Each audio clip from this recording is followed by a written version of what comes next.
sebutan. Jadi ini untuk sebutan ketiga-tiganya.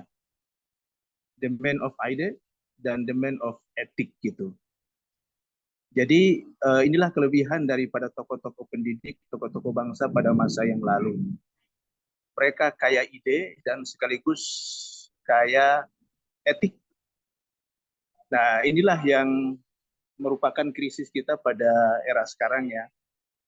Jadi banyak orang yang punya kaya gagasan, kaya ide, ya, tapi sekaligus kaya etik itu jarang. Sebaliknya banyak orang yang etis, gitu kan, punya akhlak dan moral yang bagus, tapi sekaligus kaya ide, kaya gagasan. Nah, tokoh-tokoh pendidik, tokoh-tokoh bangsa pada masa itu, mereka itu adalah sosok yang mengkombinasikan dari semuanya. Bahkan kalau kita mau melihat bahwa kalau produk daripada pendidikan itu membentuk manusia yang utuh, manusia yang paripurna, atau insan kamil dalam istilah Islam, Al-Quran, maka sebenarnya sosok-sosok mereka itulah yang menjadi bukti bahwa mereka adalah produk dari anak didik yang menjadi manusia yang paripurna. Gitu.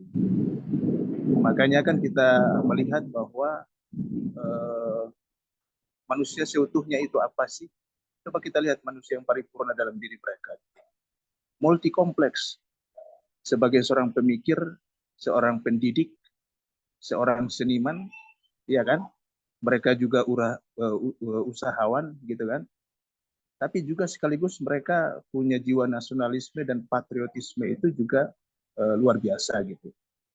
Dan utuh dalam dimensi manusia dari sisi ruhaninya, spiritualnya, sekaligus juga dari dimensi fisik atau raganya. Karena kita kenal ya Kiai Haji Ahmad Dahlan seorang pemain sepak bola ya. Kemudian juga dia seorang pemain biola. Nah, belum lagi kita lihat pada diri Hamka gitu. Oke, itu catatan yang pertama. Catatan yang kedua yang ingin saya sampaikan adalah bahwa tiga sosok itu adalah merupakan sosok pembelajar sejati. Ingat ya, kalau tujuan daripada pendidikan itu membentuk manusia seutuhnya dan membentuk manusia menjadi pembelajar seumur hidup atau long life education ya, maka mereka adalah seorang pelajar yang sejati gitu, yang selalu belajar. Nah, apalagi kalau kita kaitkan dengan pandangan Ki Hajar Dewantoro kemarin bahwa pendidikan itu tidak hanya schooling ya, tapi juga berpusat di masyarakat dan berpusat di keluarga, maka mereka yang menjadi contoh, mereka lah jadi contohnya. Karena saat itu kan kalau pendidikan nggak tinggi-tinggi amat ya. Kita melihat sosok Hamka misalnya, ini sekaligus kita ya. Dia otodidak, dia seorang otodidak belajar di masyarakat ya, di tokoh-tokoh yang sangat mumpuni gitu.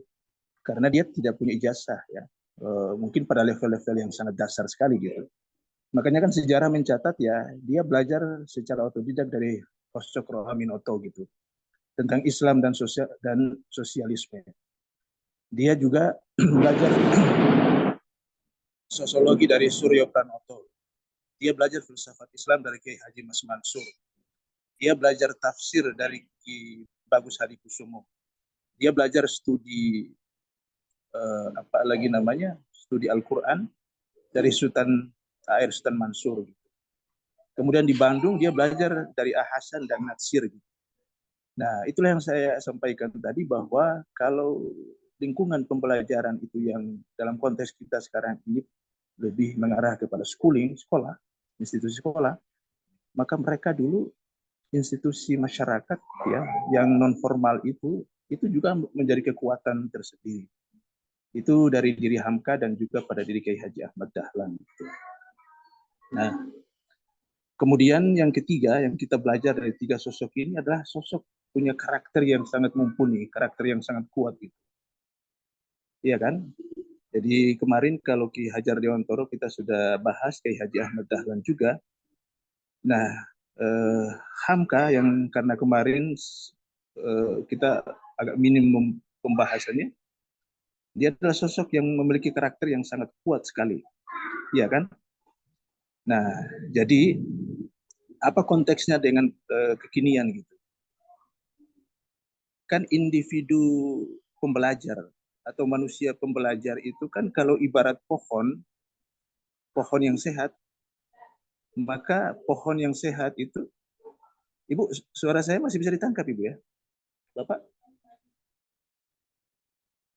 masih bisa terdengar suara saya?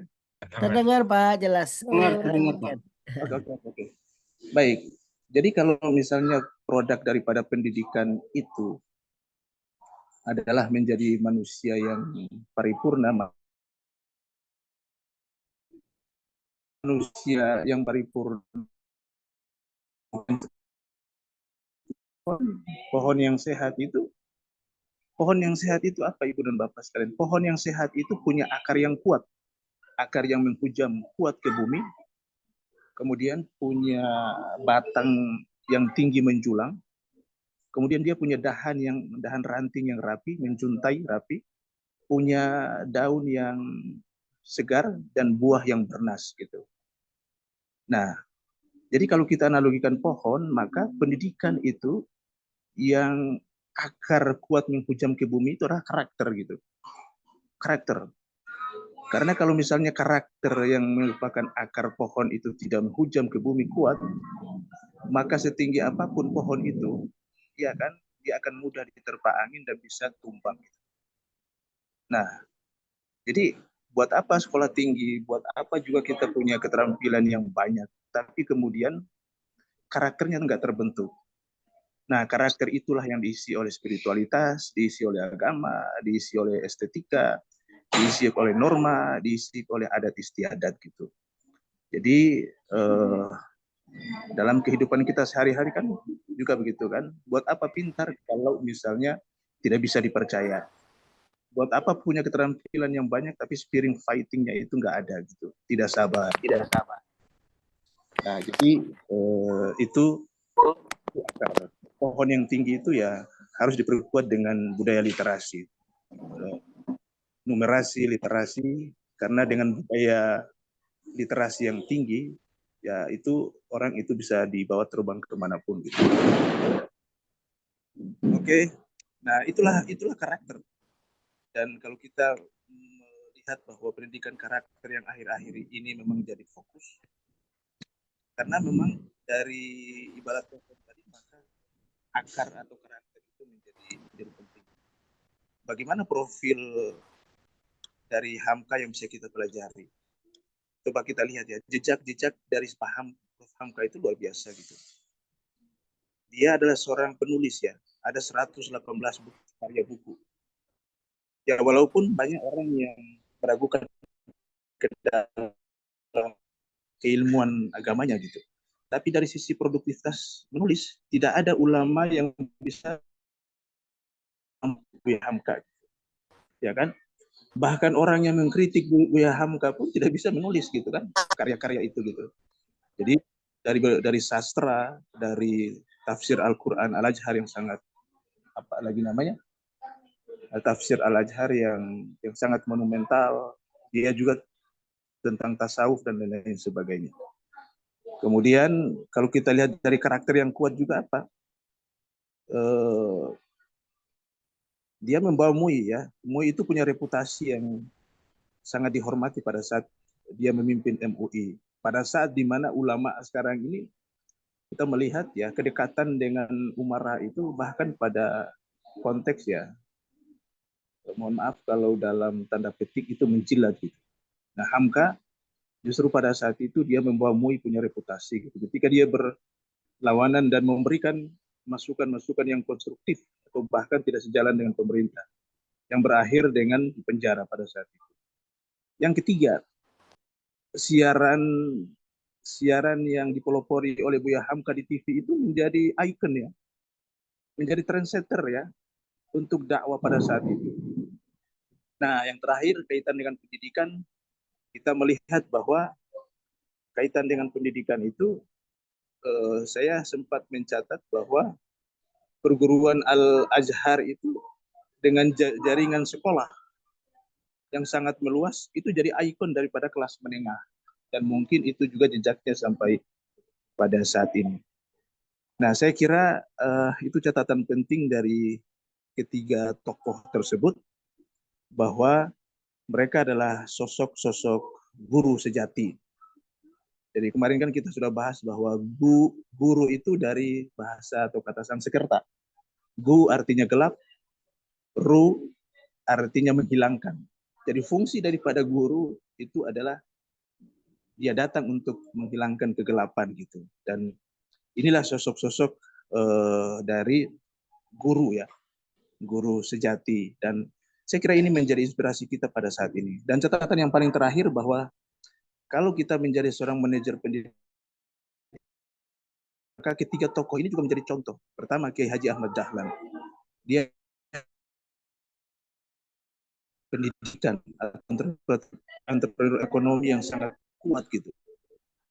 Jadi dia bahkan menjadi tokoh lintas ya, tidak inklusif, tidak eksklusif tapi inklusif gitu. Dia sangat terbuka gitu. Bayangkan dia membuka institusi pendidikan, tapi guru-gurunya itu dia datangkan dari Budi Utomo, bahkan juga dari tokoh-tokoh yang memang latar belakangnya NU gitu. Dari situlah kemudian mereka bersentuhan dengan jagat pemikiran Muhammadiyah. Nah, saya kira ini menjadi catatan penting bagi kita semuanya. Dan yang menjadi penutup untuk tiga tokoh kemarin, saya ingin tutup seperti ini ya, sebelum kita masuk pada tema berikutnya. Jadi begini, ketiga tokoh, baik Hamka, Kiai Haji Ahmad Dahlan, maupun Ki Hajar Dewantoro, itu kalau kita lihat ya, dari sisi keluasan jaringan pergaulan, maka saya ingin menutup begini, sosiologi pengetahuan itu mencatat seperti ini ya. Jadi ada istilah, sosiologi pengetahuan itu mencatat bahwa seorang pendidik besar atau intelektual besar itu kerap dia muncul dari jaringan orang-orang besar.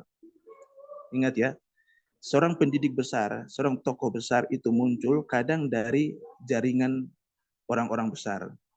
Baik jaringan itu ke atas, jaringan ke samping, maupun jaringan ke bawah gitu. Nah, jaringan ke atas itu maksudnya gini, seorang pendidik besar itu biasanya kalau kita telusuri di atasnya itu dia memiliki guru-guru besar. Ya kan? Jadi misalnya kalau di zaman dulu Plato itu kita kalau cek gurunya itu Socrates hebat. Ya kan? Begitu juga Hamka, kalau kita ngelihat dari jaringan ke atasnya itu dia memiliki guru-guru yang hebat. Cokro Aminoto, Mas Mansur, kemudian A. Hasan. Jadi selalu kayak begitu. Seorang Cak Nur itu menjadi besar karena memang dia memiliki guru-guru besar. Jadi jejaring ke atasnya itu juga kuat gitu. Nah itu mungkin nanti kita akan lihat dalam pembahasan sebentar. Ada tokoh yang juga pasti mereka punya jejaring ke atas yang besar. Jadi kalau seseorang itu muncul, akan bisa melihat jejak, pasti dia memiliki guru-guru yang besar pula. Nah, seorang pendidik besar atau intelektual besar itu juga jejaring ke sampingnya itu juga pasti orang-orang besar. Artinya apa? Seorang intelektual besar atau seorang pendidik besar itu dia pasti hidup sejaman dengan orang-orang yang mereka berkompetisi dalam pemikiran gitu. Dia hidup sejaman dengan orang-orang yang juga hebat-hebat gitu. Baik orang-orang itu menjadi pengkritik pandangan dia, atau bahkan orang itu menjadi pendukungnya. Makanya kalau kita melihat ya, Cak Nur itu menjadi besar ya, Nur Halis Majid itu menjadi besar, oleh karena dia hidup sejaman dengan orang-orang besar pula. Ada Gus Dur di situ, ada Syafi Ma'arif, ada Dawam Raharjo gitu.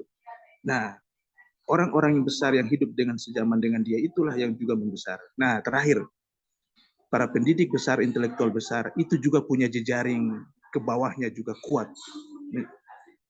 Ya kan? Jadi biasanya para pemikir besar, para pendidik itu juga mereka punya murid-murid, pengikut-pengikut yang besar-besar pula gitu kan. Nah, pengikut-pengikut yang menjadi murid-murid itulah yang juga membesarkan para tokohnya gitu. Nah, saya kira itu yang disebut dengan sosiologi apa lagi namanya? Sosiologi pengetahuan. Jadi seorang itu besar, ya, termasuk seorang pendidik, karena akarnya kuat ke atas, dia punya guru-guru besar, dia juga hidup sejaman dengan orang-orang besar, dan pasti dia punya murid-murid yang besar pula. Oke, saya kira ini sekedar opening ya. Jadi untuk hal yang tersisa dari apa yang kita bahas kemarin. Silakan, saya persilakan kepada moderator untuk membuka, dan seperti biasa nanti saya dikasih waktu sekitar 30 menit terakhir ya untuk beri catatan. Terima kasih. Assalamualaikum warahmatullahi wabarakatuh. Waalaikumsalam warahmatullahi wabarakatuh. Terima kasih Pak Dr. Guntur. Eh, untuk agar waktunya juga efektif, mungkin kami persilahkan dulu. Ini 3 presenter, alhamdulillah sudah hadir semua ya, Bu Desi, Bu Kokom, dan Bu Pauline. Apakah ada yang mau duluan? Bu Kokom mau duluan? Ya, saya boleh. Siap ya. Nah, mungkin satu orang masing-masing, nanti saya jaga ya maksimal untuk presentasi mungkin 10 menit per orang. Jadi biar ada waktu untuk, karena sekarang udah 4:30, setengah jam presentasi, 3 orang, setengah jam diskusi, setengah jam terakhir nanti Pak Dokter akan masuk kembali. Silakan Bu Kokam mendahului. Baik, bismillah. Saya coba share screen dulu ya. Sudah kelihatan, Pak? Sudah Bu. Ke ataskan dulu. Baik. Assalamualaikum warahmatullahi wabarakatuh. Waalaikumsalam. Alhamdulillahilladzi arsala rasulahu bil huda wa dinil haq liyudhhirahu ala dini kulli wa kafa billahi syahida. Asyhadu an la ilaha illallah wa asyhadu anna Muhammadan abduhu wa rasuluh. Amma ba'du. Yang kami hormati Bapak dosen, Bapak Dr. Muhammad Guntur Alting, juga sahabat-sahabat calon dokter di manajemen pendidikan Islam. Alhamdulillah hari ini saya kebagian untuk menyampaikan materi tentang iptek dan pendidikan Islam. Baik, saya awali. Ilmu pengetahuan dan teknologi memiliki peranan penting dalam memperkaya dan mengembangkan pendidikan Islam. Kolaborasi antara iptek dan nilai-nilai pendidikan Islam dapat menghasilkan pembelajaran yang lebih efektif dan bermakna bagi umat Islam. Itu sebagai prakata. Selanjutnya di sini dikatakan bahwa sejarah perkembangan pendidikan Islam mengalami 3 fase besar. Yang pertama adalah era keemasan peradaban Islam, yang kedua kemunduran dan stagnasi, yang ketiga kebangkitan Islam. Pada era keemasan peradaban Islam, itu pada abad pertengahan umat Islam mencapai puncak kejayaan dalam bidang iptek dengan penemuan-penemuan dan karya-karya ilmiah yang memajukan pendidikan Islam.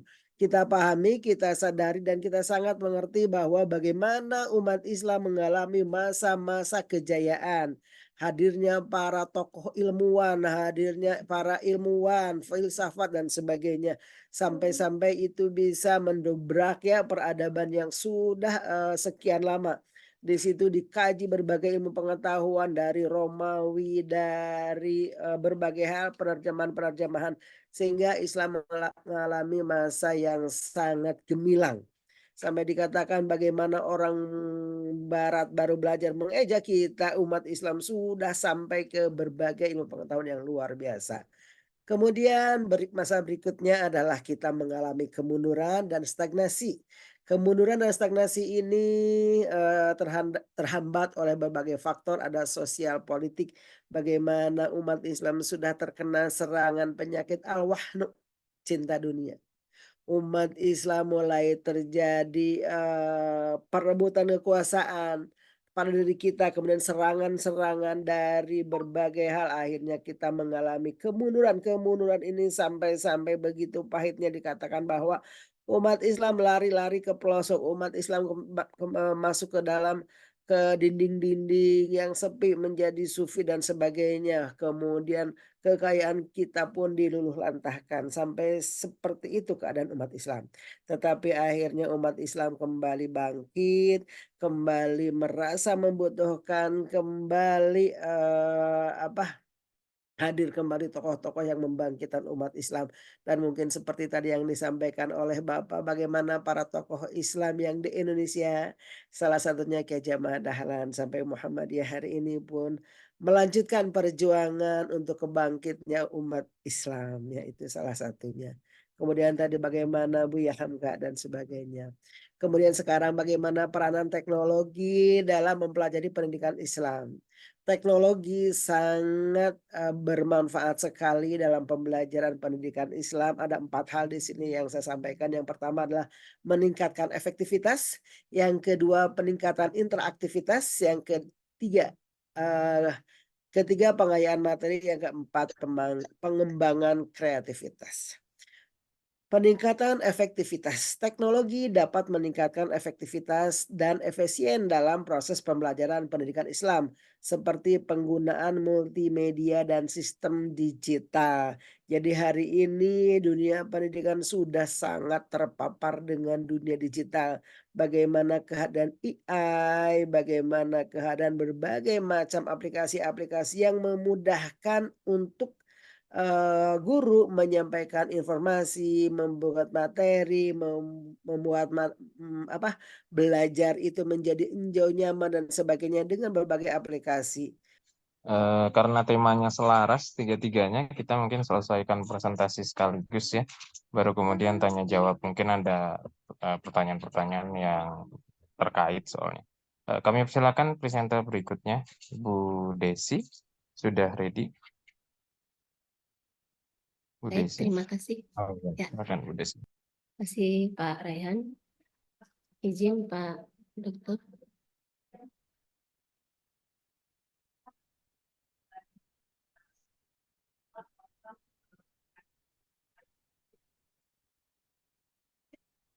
Assalamualaikum warahmatullahi wabarakatuh. Baik, saya coba memaparkan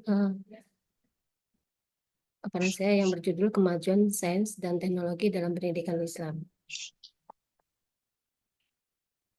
Di pendahuluan, pendidikan Islam di Indonesia pada masa awal bersifat non-formal yang disesuaikan dengan kondisi masyarakat, yakni dengan melakukan interaksi interpersonal yang berlangsung di berbagai kesempatan dan bidang seperti perdagangan. Lembaga pendidikan Islam mulai dari awal dengan bentuknya halaka, pendidikan dilaksanakan di masjid dan juga penyiapan lembaga pendidikan tersendiri. Kemudian pendidikan Islam terus berkembang dengan dimulai pendidikan dalam bentuk lembaga pendidikan berupa madrasah. Nah, di tempat inilah mulai melengkapi pembelajaran dengan berbagai infrastruktur, ada tempat belajar, ada guru, dan fasilitas belajar lainnya.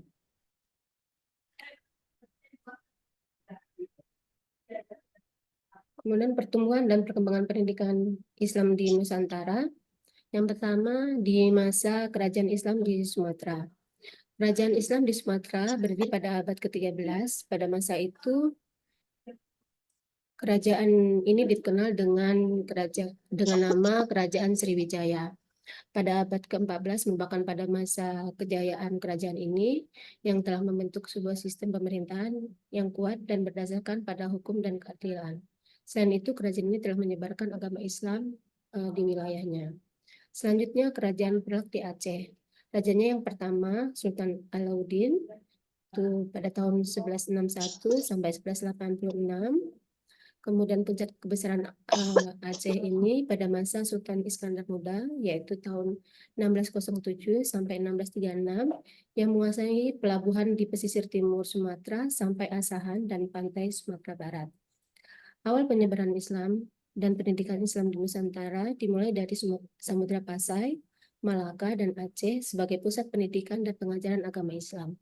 Wilayah tersebut didukung oleh geografis yang strategis karena dilintasi pedagang dan dengan berbagai etnis dan budaya masyarakat.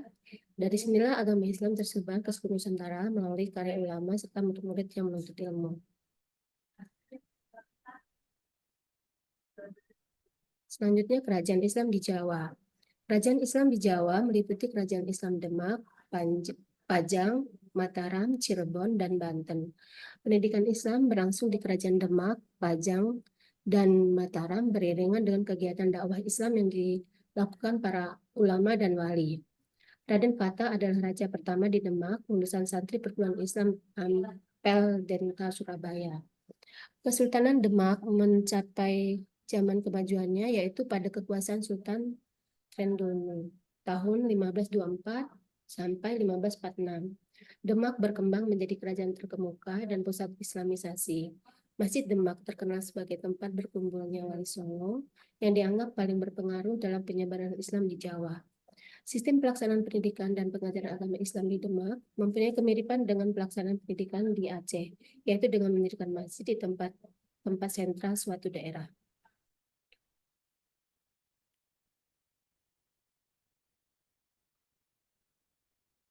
Kemajuan teknologi dalam pendidikan Islam. Dunia pendidikan Islam telah mengalami transformasi signifikan dengan kemajuan pesat di bidang sains dan teknologi. Teknologi digital telah memfasilitasi akses informasi yang lebih luas, interaksi yang lebih efektif, dan pengembangan metode pembelajaran yang inovatif. Dampak positif dari kemajuan iptek dalam bidang pendidikan diantaranya adanya sistem pembelajaran jarak jauh, perbaikan cara pembelajaran, penelusuran informasi dengan internet, pembelajaran dengan bantuan komputer, meningkatkan motivasi dan pengembangan administrasi. Kemudian peran teknologi dalam pendidikan Islam yang pertama itu efisiensi waktu.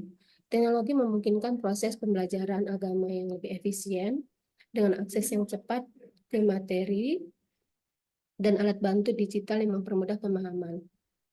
Kemudian adanya interaktivitas. Aplikasi teknologi dalam pembelajaran agama menciptakan interaksi yang lebih menarik dan terlibat, meningkatkan minat dan retensi materi peserta didik. Selanjutnya personalisasi. Konten pembelajaran agama dapat disesuaikan dengan kebutuhan individual peserta didik, memungkinkan pembelajaran yang lebih efektif dan bermakna.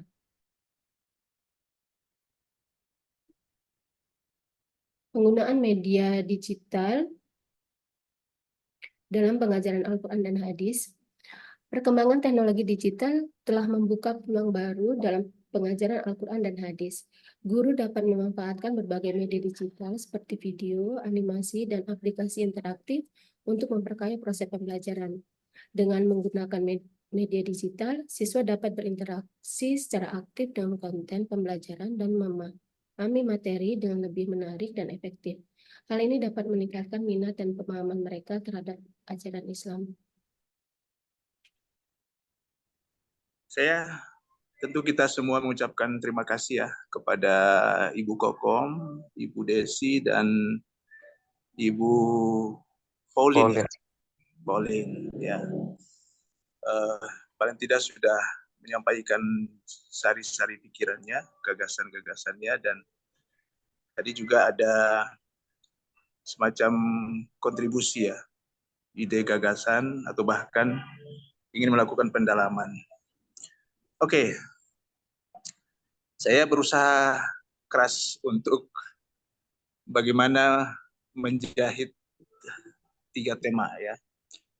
3 tema yang walaupun ada aspek-aspek yang berbeda, tapi kalau kita tarik benang merahnya, itu ada benang merahnya gitu. Nah, saya secara umum saja ya, karena ini kalau disoroti satu persatu makalah, itu tentu kita tidak punya waktu yang cukup gitu. Jadi saya ingin mengabstraksikan, mencoba menarik ke atas ya, mengabstraksikan, dan mudah-mudahan ini bisa kena 3-tiganya. Oke.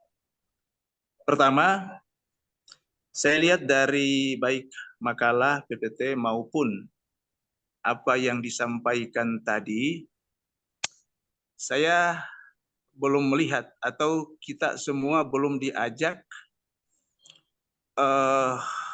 melihat apa sesungguhnya makna. Jadi ada konsep-konsep penting yang sebenarnya harus didudukkan dulu gitu. Sehingga tidak ada miskonsepsi. Ya kan? Misalnya konsep pendidikan Islam. Oke, kalau pendidikan Islam mungkin kita semua sudah paham. Tapi di situ ada konsep gitu. Ilmu pengetahuan dan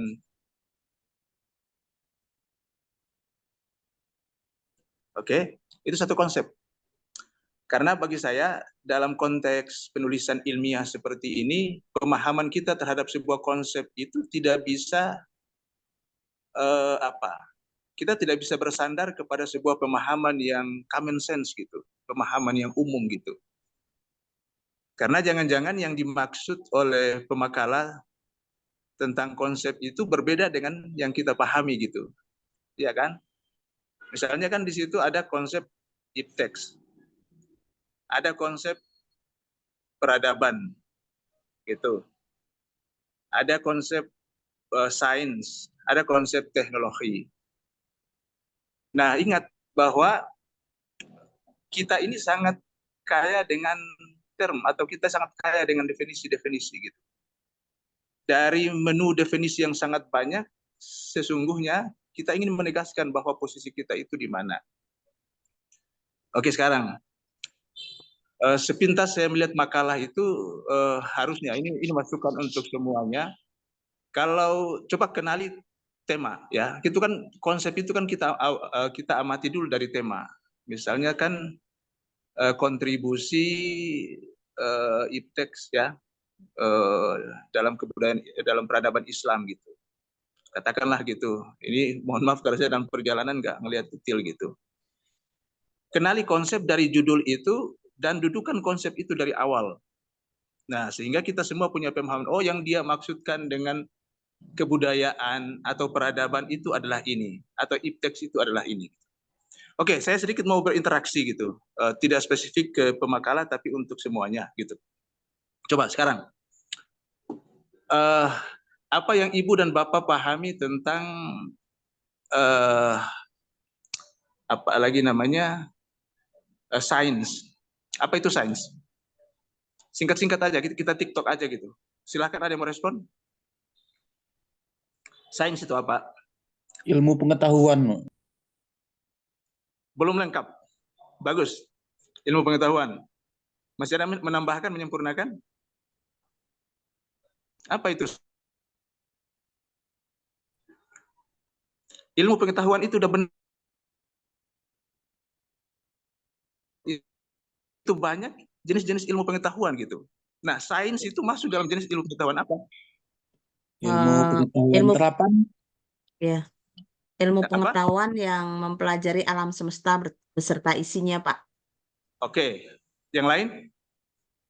Ilmu pengetahuan yang sistematis dengan metode ilmiah dan pengembangan dan penataan pengetahuan yang dibuktikan dengan fakta-fakta yang ada. Nah, persis seperti itu. Jadi sains itu ilmu pengetahuan, tapi dia bukan jenis ilmu pengetahuan biasa. Dia adalah jenis ilmu pengetahuan yang terseleksi gitu, ya kan? Nah, gimana proses seleksinya? Secara metodis, struktur, dan lain-lain sebagainya. Tadi yang seperti yang dikemukakan oleh Ibu Kokom. Nah, coba dari sini kan kita bisa gali bahwa ternyata kita tidak punya pemahaman yang sama tentang sebuah konsep gitu. Jadi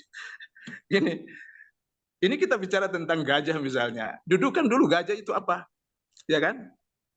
Nah, sehingga dalam perjalanan pembahasan tentang gajah itu tidak miss gitu. Oh, jangan sampai yang pemakalah maksud adalah gajah, tapi yang kita terima itu adalah kijang misalnya atau kuda misalnya. Nah, tapi pesan saya adalah bahwa dari 3 makalah, saran saya coba dudukan dulu makna dari konsep, dan konsep itu kita lihat dari judul gitu. Tadi dari TikTok saya saja kan tergambar bahwa ternyata memang di kepala kita ini term itu punya makna yang banyak sekali. Nah, tugas pemakalah itu sebenarnya dia mendefinisikan. Jadi kan mendefinisikan itu membatasi ya. Ini kembali ke filsafat sesungguhnya. Itu penting. Jadi mendefinisikannya itu adalah membatasi. Jadi beragam definisi itu kita tentukan yang mana yang kita maksud. Dan itu menjadi pegangan atau kesepakatan bagi kita semua. Oke, satu. Sains. Yang kedua adalah teknologi. Ini cepat-cepat. Teknologi itu apa sih? Ini dari tadi kita bicara tentang teknologi. Teknologi itu apa sih? Coba kita TikTok aja ada yang apa itu teknologi? Ilmu pengetahuan Karena yang mempermudah pekerjaan manusia. Pak Muhammad Reza, apa tadi? Iya sama Pak apa namanya tentang kemudahan ilmu tentang kemudahan memudahkan manusia. Oke, key point-nya saya dapat satu. Key point-nya saya dapat satu tadi. Punya kontribusi untuk kemudahan. Ada yang lain? Keseluruhan sarana, Pak. Menurut saya yang menyediakan barang-barang yang diperlukan untuk kelangsungan dan kenyamanan hidup manusia. Ya. Oke. Lebih kepada sarana. Ya, berarti ada tools di situ kan? Ya. Tadi kata yang pertama tadi kemudahan, yang kedua adalah tools atau alat. Oke. Saya cepat-cepat saja. Teknologi. Definisi teknologi yang sangat pakem itu adalah teknologi itu adalah aplikasi ya atau penerapan dari sains atau ilmu pengetahuan, ya kan? Penerapan dari sains atau ilmu pengetahuan plus teknik plus manajemen plus value atau nilai. Nah, nilai di situ bisa nilai estetikanya ada, di situ juga ada nilai etika atau etisnya. Nah, jadi untuk mengubah satu benda menjadi benda yang lain, yang fungsinya untuk memberikan kemudahan kepada manusia gitu, ya kan? Jadi itu makna yang sangat lengkap dari teknologi gitu.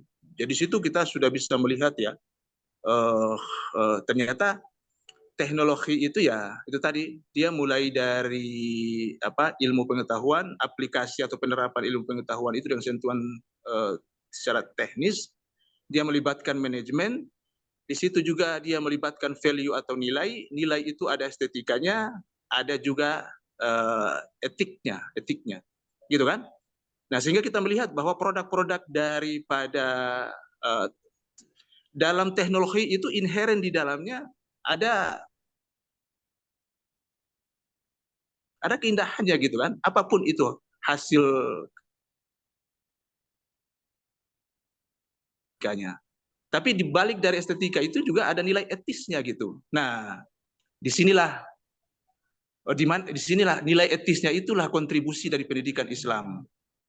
Jadi teknologi yang merupakan hasil ciptaan yang netral, ya kan, yang tadi sudah disebutkan bahwa dia netral tergantung dari manusianya.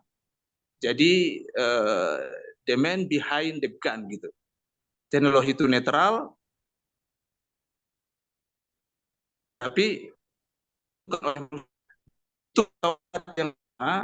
itu tools atau alat yang sama itu bisa digunakan secara berbeda oleh manusia yang berbeda gitu. Jadi patokan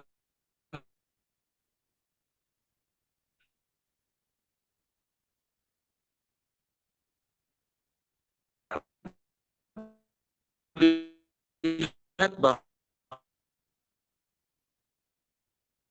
itu kemudian suaranya nggak jelas ya. Oke.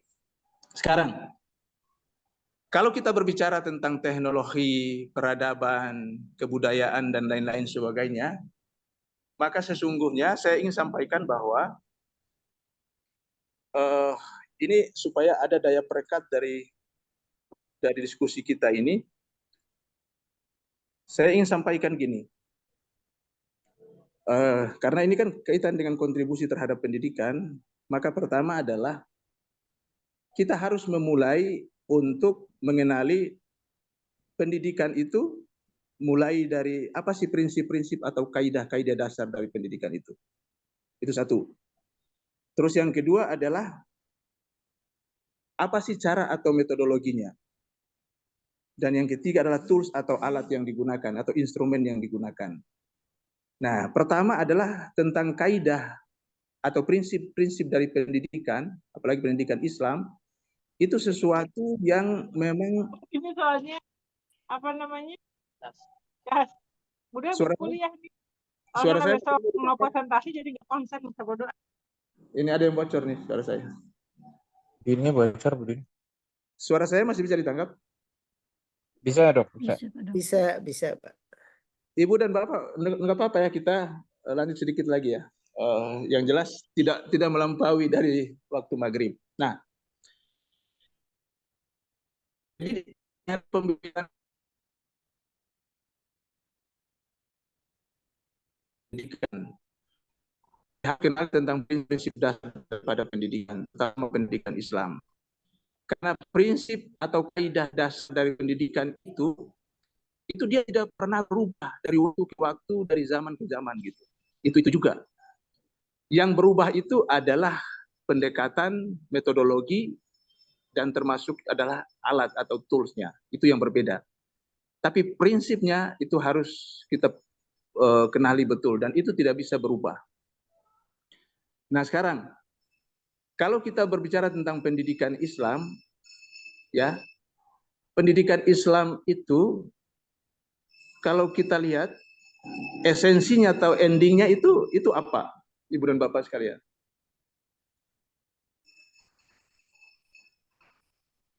Ada yang ingin merespon? Esensi dari pendidikan Islam itu akhirnya apa? Membentuk karakter, Pak Dokter. Membentuk karakter Islami, membentuk karakter akhlakul karimah. Oke, Bermanfaat bagi orang lain. Baik, makasih Bu. Yang lain? Apa itu? Nah, saya kira memang Ibu dan Bapak tentu dalam pikiran Dia lewat-lewat aja ke warung anak tapi nggak mampir. Oke. Ini bocor. Jadi ini. Oke, Ibu dan Bapak, sekarang esensi pendidikan itu apa sih? Sebenarnya kita semua sudah paham Ibu dan Bapak sekalian, karena begitu beragam term atau definisi dari ini, dari itu, sehingga kemudian kita itu menjadi gamang gitu. Tapi kalau kita menarik satu garis yang lurus, kita menyebutkan bahwa esensi atau tujuan daripada hakikat daripada pendidikan itu adalah membentuk manusia seutuhnya. Nah, kalau kita membentuk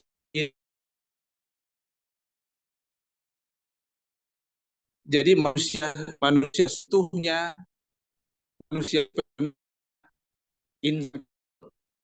orde baru itu manusia seutuhnya. Kalau Islam disebut insan kamil. Kalau dalam era reformasi ini adalah manusia yang berkarakter.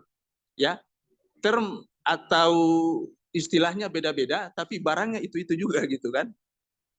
Nah, jadi membentuk manusia sepenuhnya, manusia seutuhnya, atau manusia yang paripurna atau insan kamil. Nah sekarang, pertanyaan berikut, apa yang dimaksud dengan manusia seutuhnya itu Ibu dan Bapak? Ya kan? Kan membentuk manusia paripurna, manusia seutuhnya atau insan kamil itu. Sekarang, manusia seutuhnya itu apa? Ibu dan Bapak, ini penting karena kan kita tahu bahwa esensi pendidikan itu manusia sebagai pelaku pendidikan dan manusia juga sebagai objek. Pengenalan terhadap manusia itu penting. Iya kan? Karena manusia adalah objek pendidikan gitu. Ketidakpahaman kita terhadap manusia secara utuh itu akan berpengaruh tentang bagaimana kita memperlakukan objek manusia sebagai objek manusia yang belajar itu gitu. Manusia seutuhnya itu apa Ibu dan Bapak?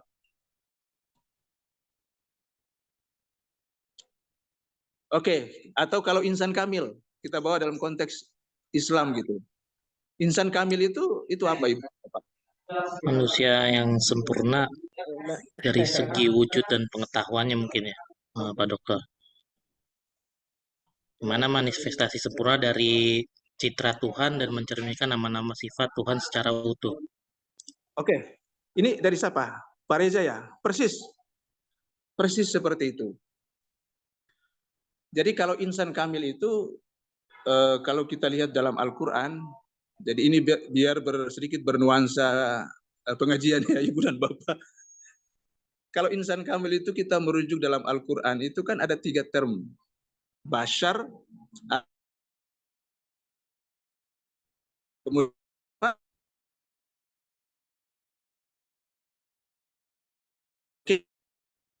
jadi itu insan kamil itu dalam Al-Quran itu 3 bashar. Innama ana basyarum mitlukum yuha ilayya annama ilahukum ilahu wahid. Katakanlah wahai Muhammad bahwa aku ini manusia biologis yang butuh makan, minum, dan kawin seperti kamu. Gitu kan? Jadi manusia seutuhnya pertama adalah manusia yang dari aspek fisiknya, bashar. 1. Yang kedua adalah manusia insan kamil itu, yang kedua adalah al-insan. Innal insana khuliqa halu'a. Jadi sesungguhnya manusia itu diciptakan berkeluh kesah gitu. Dan banyak sekali kata insan itu gitu kan.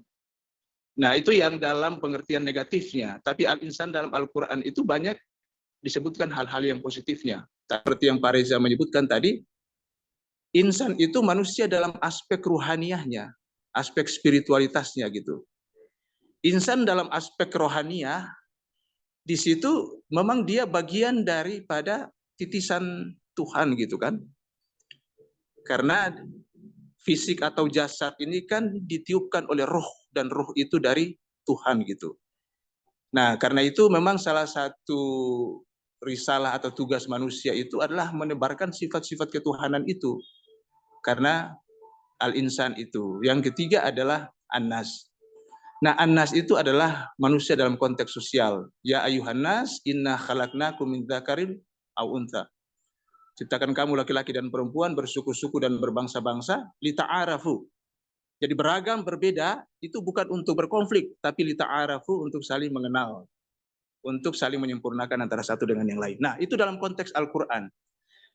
Tapi saya ingin sampaikan bahwa dari sinilah kemudian dijabarkan. Jadi, kalau pertanyaannya manusia seutuhnya itu apa? Maka jawabannya adalah bahwa manusia seutuhnya itu adalah manusia yang sesuai dengan kodratnya. Ya kan? Nah, kodrat itu apa? Itu juga mengalami apa? Kata yang kemudian mengalami apa yang disebut dengan yang pejoratif itu, yang kemudian ada penurunan makna. Kita aslinya perempuan ya, kodrat perempuan itu menyusui, melahirkan dan lain gitu. Ingat ya, kodrat itu dia akar kata dari qadar. Dalam bahasa kita itu kadar. Kadar itu takaran. Ya kan, ukuran. Jadi kalau emas itu takarannya 24 karat, maka manusia itu punya kodrat atau punya takarannya.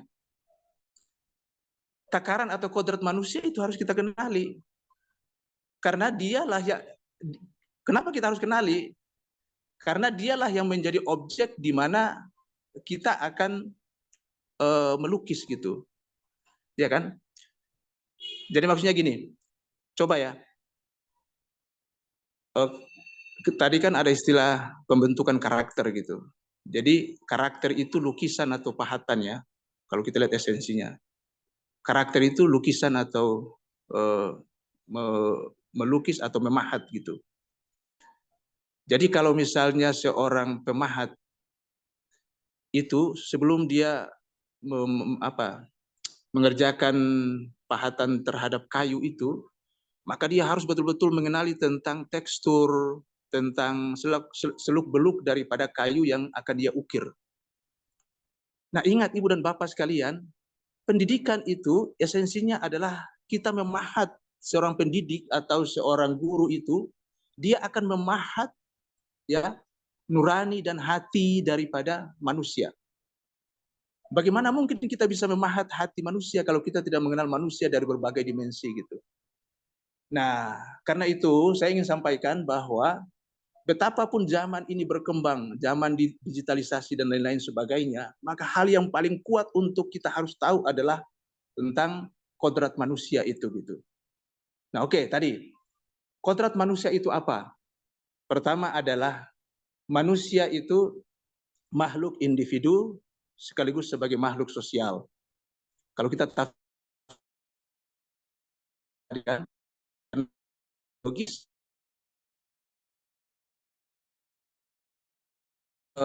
apa tadi, makhluk sosial gitu. Artinya apa? Pendidikan harus membentuk seseorang menjadi individu yang baik dan sekaligus membentuk kolektivitas atau kebersamaan atau komunitas yang baik gitu. Jadi itu esensi pendidikan, membentuk individu yang baik dan kolektivitas yang baik. Kenapa? Karena individu itulah yang kemudian menjadi bakal dari warga negara yang baik. Itu esensi pendidikan pertama. Individu yang baik, kemudian kolektivitas yang baik. Ingat Ibu dan Bapak sekalian, individu yang baik saja tidak cukup. Individu yang baik, tapi ketika dia berada di negara yang buruk atau ekosistem yang buruk, maka individu yang baik itu bisa tercemari oleh kolektivitas yang buruk. Nah, karena itu kan kita mengenal ada yang disebut dengan civic intelligence. Jadi kecerdasan civic, kecerdasan sebagai kewargaan gitu. Jadi ini kita sudah masuk pada esensi-esensi dari pendidikan. Coba kita lihat Ibu dan Bapak sekalian ya. Walaupun ini nanti kaitan dengan karakter. Coba lihat, orang-orang Indonesia dari sisi karakter individu itu kan tidak kuat Ibu dan Bapak sekalian. Kita di Indonesia ini kan dikenal suka menerabas, tidak patuhi budaya antri, tidak jujur, buang sampah di sembarang tempat gitu kan. Tapi ketika misalnya kita ke Singapura Ibu dan Bapak sekalian, individu yang pura-purakan, tidak disiplin, tapi ketika kita berada di negara Eropa, atau misalnya kita berada di Singapura misalnya, kenapa kita menjadi tertib gitu? Tidak bisa buang sembarang tempat, sampah sembarang tempat, budaya antri. Kenapa kita melakukan itu? Jadi individu itu walaupun buruk, tapi dia berada pada ekosistem ya negara yang baik, maka dia bisa berubah baik gitu. Nah, esensi pendidikan itu bukan hanya individu yang baik, tapi juga kolektivitas yang baik. Dan sebaliknya Ibu dan Bapak sekalian, individu yang baik yang terbentuk di Eropa misalnya, kita lihat budaya antri, jujur, dan lain-lain sebagainya. Tapi ketika dia berada di negara Indonesia, dia menjadi barbar gitu kan. Jadi ekosistem itu penting. Nah, pendidikan itu sebenarnya. Yang kedua Ibu dan Bapak sekalian, kenapa sehingga membentuk baik? Yang kedua adalah pendidikan itu juga dia menyasar tentang apa?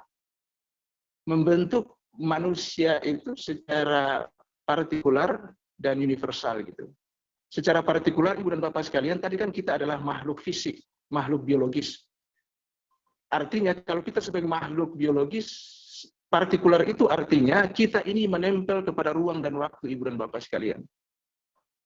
Jadi kita hidup dibatasi oleh ruang dan waktu gitu. Nah misalnya seperti saya orang Maluku Utara.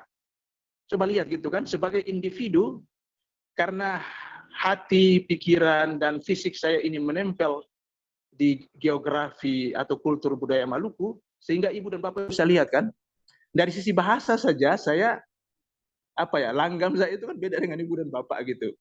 Kan gitu. Nah, artinya apa Ibu dan Bapak sekalian? Pendidikan itu dia harus memperhatikan tentang khas ya. Ciri-ciri khas daripada tempat atau budaya setempat gitu. Nah, karena itu kita tidak bisa jumping. Jadi tadi kan sudah disebutkan bahwa ya pendidikan itu tetap dia mengadopsi tentang kultur atau budaya setempat. Tapi pada saat yang sama dia harus menyeimbangkan juga tentang nilai-nilai universal gitu. Karena ya manusia di samping dia menempel di geografis tertentu, tapi dia juga insan yang universal gitu.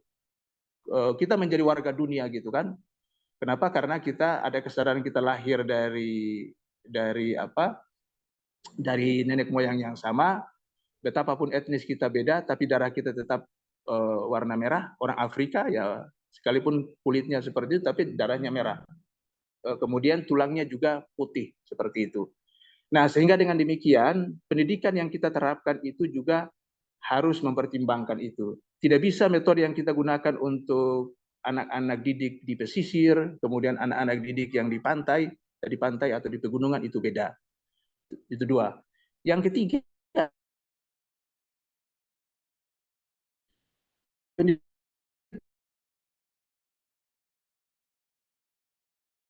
rohani, jasmani, dan lain sebagainya. Nah, jadi bahwa betul perkembangan ilmu pengetahuan dan teknologi itu besar, tapi bahwa kita harus mengenal tentang fondasi dasar daripada pendidikan itu. Nah, terakhir, ini lompat-lompat saja Ibu dan Bapak sekalian, tentang era digitalisasi, teknologi. Di dunia pendidikan sekarang kan segala sesuatu itu bisa digitalisasi. Nah, saya ingin sampaikan Ibu dan Bapak sekalian sebagai sebuah pertimbangan, betul bahwa teknologi itu memberikan kemudahan, tapi pada saat yang sama dia juga punya kekurangan-kekurangan. Dan kekurangan itu juga bisa kita harus kenali Ibu dan Bapak sekalian. Ingat, ada sebuah ungkapan kayak begini. Di era yang hampir semua bisa didigitalisasi, maka hal-hal yang tidak bisa didigitalisasi itu sangat penting, bahkan menentukan. Nah, pertanyaannya Ibu dan Bapak sekalian, apa yang tidak bisa didigitalisasi? Pertama adalah Ibu dan Bapak sekalian, aspek imajinasi.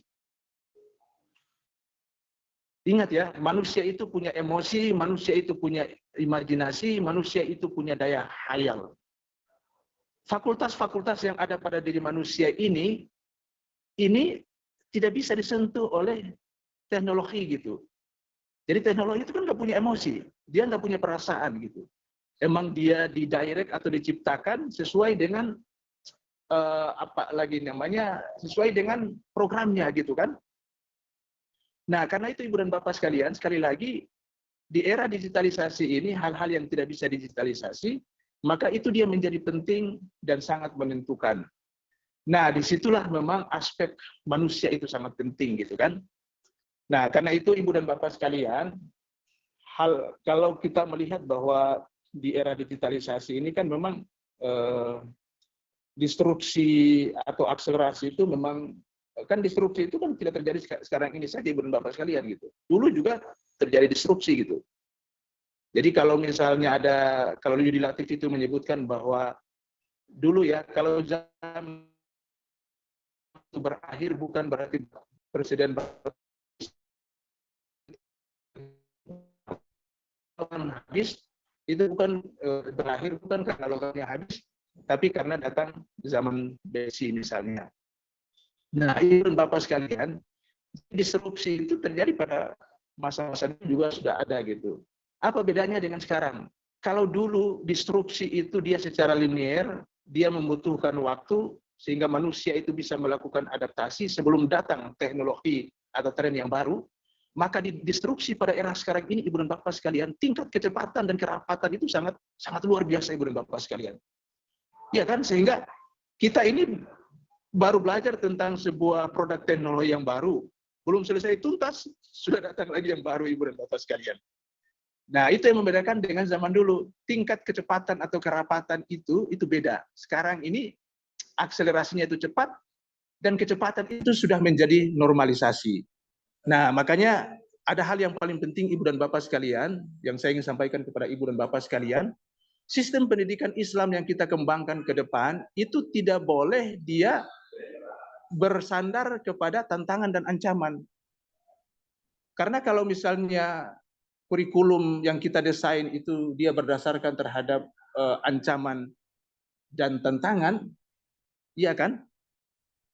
Maka dengan era disrupsi seperti sekarang ini, kita akan menjadi manusia yang gamang, berpindah fokus dari satu teknologi kepada teknologi yang lain.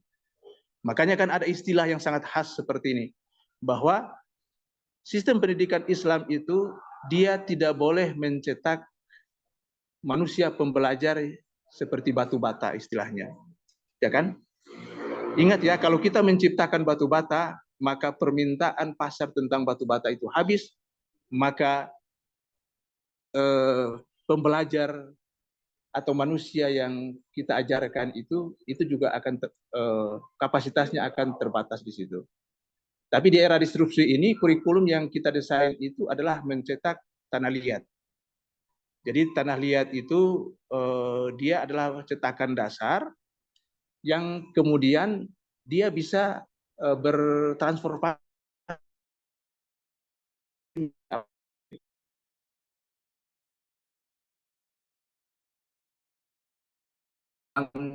kapasitas. Jadi kapasitas itu yang kita maksudkan di satu karakter. Jadi itu yang penting. Kemudian yang kedua adalah membangun literasi. Jadi kalau misalnya kita menciptakan tanah liat, cetakan dasarnya, maka kemudian era disrupsi yang datang berganti-ganti, ya, ini kemudian tanah liat itu bisa digunakan sebagai bahan apa saja gitu.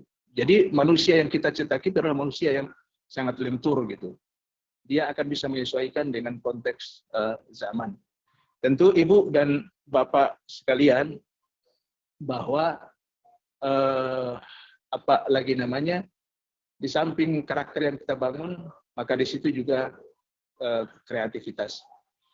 Saya kira itu Ibu dan Bapak sekalian, ini saya anggap sebagai sebuah apa ya, tidak spesifik teknis tapi lebih ke sebuah wawasan ya.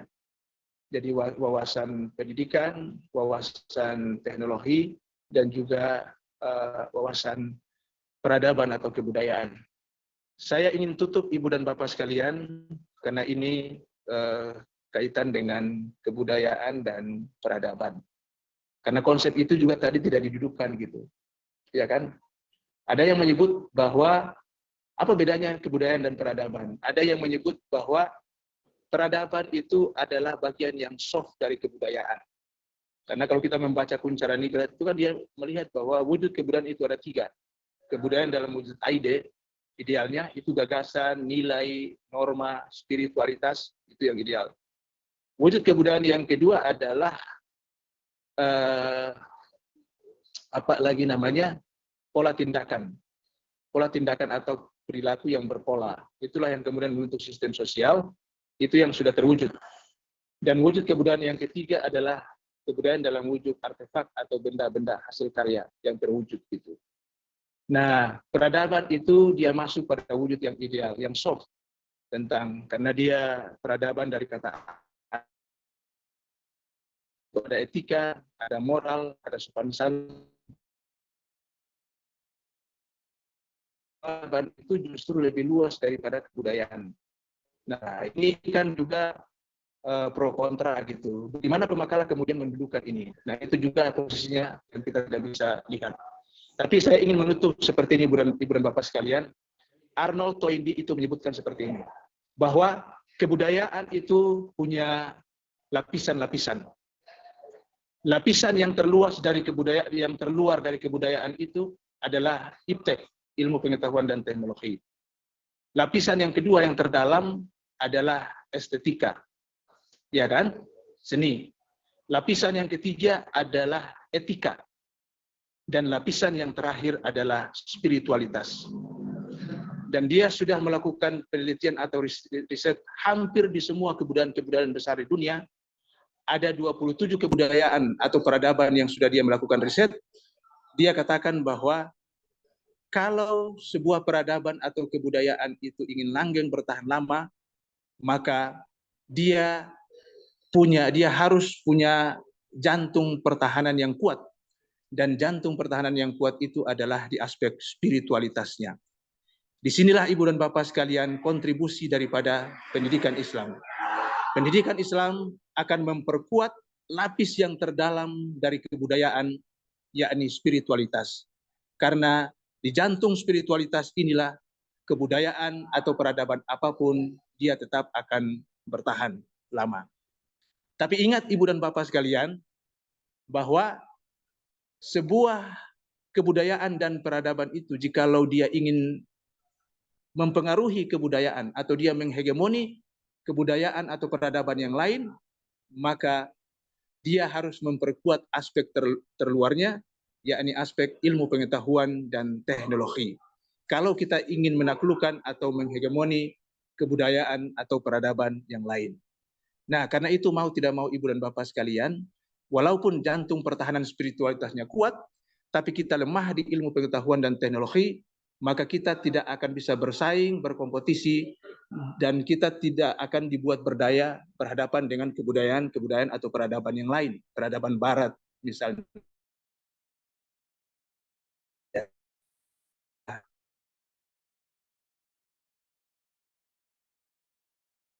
Khilafah Islamiyah gitu. Khilafah Islamiyah. Kalau kita memperkuat pengetahuan teknologi kita. Saya kira itu Ibu dan Bapak